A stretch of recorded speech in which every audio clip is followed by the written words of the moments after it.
Doruk Bey hoş geldiniz. Merhabalar, hoş bulduk hocam. Şimdi siz sıcağı sıcağına horlama protezi kullanan bir hastamızsınız. Evet. Size cumartesi takmıştık herhalde yanlış Aynen hatırlamıyorsam. öyle, 3 gün. Şimdi şöyle ben size bazı sorular sormak istiyorum. Aslında ben bunların biliyorum ama hani merak edenler için belki aydınlatıcı olabilir.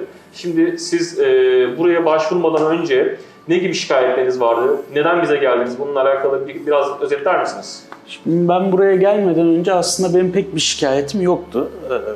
Daha çok eşimin şikayetleri vardı. Eşim benim gece çok sesli bir şekilde horladığımı söylüyordu. Ve haliyle her günde geceleri beni 3-4 kez uyandırıyordu, yan dön falan diye. Ve ben diyordum ki yok sen abartıyorsun, eğer sen işte çıt çıksa ona bile huylanıyorsun diye üstünde durmuyordum. Ne zamana kadar? Ta ki bir gün kendi ses kaydımı dinleyene kadar. Bir gece benim sesimi kaydetmiş, kendimi dinledim ve dedim ki bu ben miyim? Evet, o kadar yüksek Dedi sesi ki evet sensin. Dedim yok ya sen dedim internetten ses bulup bana dedim dinletiyorsundur. Bir gün sonra bizimle beraber hala uyumaya devam eden, anne yanında yatan 2 yaşında bir kızım var. Bir gece kızım beni uyandırdı ve dedi ki baba horluyorsun uyuyamıyorum. Evet, kaç yaşındaydı kızınız? 2 yaşında. 2 yaşındaki. O gün dedim ki tamam bu işte bir iş var ve oturup araştırmaya başladım. Bunu nasıl tedavi ettirebilirim diye. Birkaç tane doktorla görüştüm. Dediler ki kilodan dolayı kilo vermen lazım. Sonra öğrendim ki uyku apnesi kilo vermeyi engelleyen bir hastalık. Hatta siz pandemide ciddi kilo aldın diye Ben söylediniz. pandemide çok ciddi kilo almıştım. Ondan sonra sizle görüştük.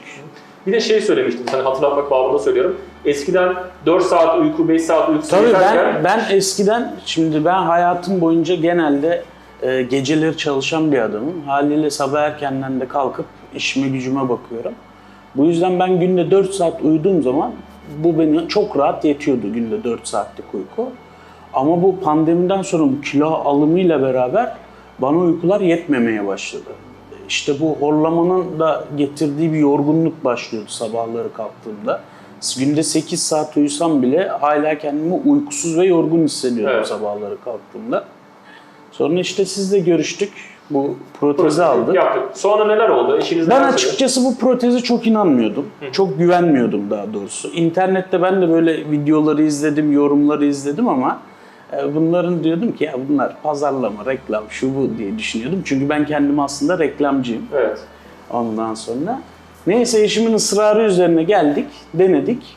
İlk taktığım gece sabah kalktım eşime sordum. Dedim ki nasıldı? Dedi ki mışıl mışıl uyudum. Evet, güzel. Dedim nasıl ya? Ciddi misin dedim. Evet dedi. Peki dedim. Ben yine ihtimal vermedim. 2. günü kullandım. 2. günde dedim ki nasıldı? Dedi ki ya hiç ses yok. Gerçekten dedim. Evet dedi. Bu arada da gece 2'de yatıp sabah 6'da kalktım. Ve hala kendimi dinlenmiş hissediyorum. Eski şeyinize döndünüz. Aynen öyle. Ondan sonra dedim ki tamam bu işe yarıyormuş. Evet. Benim şahsi görüşüm şu, sizle alakalı. Eğer birazcık dikkat ederseniz kilo vereceğinize inanıyorum ben. Sizden sonra onu da araştırdım ben. Evet bu uyku apnesi bu gece kandaki oksijen değerini yüksek tutabildiğiniz zaman zaten otomatikman vücut yağ yakımına başlıyormuş. Sonra ben kendime şu döngüyü düşündüm. Dedim ki tamam ben bunu takacağım. Gece horlama kesilecek. Kanda oksijen düzelecek. Gitgide zayıflamaya başlayacağım bu sayede dikkat ettikten sonra. Ve ilerleyen sezonda zaten bunu kullanmama gerek kalmayacak. Ben de öyle düşünüyorum. Bakalım zaman bize ne gösterecek. Siz de yer kilo verirse her şey olacak. Ben çok memnunum. Çok teşekkür ederim. Görüşürüz. Çok Görüşmek üzere. Çok sağ olun. Sağ olun.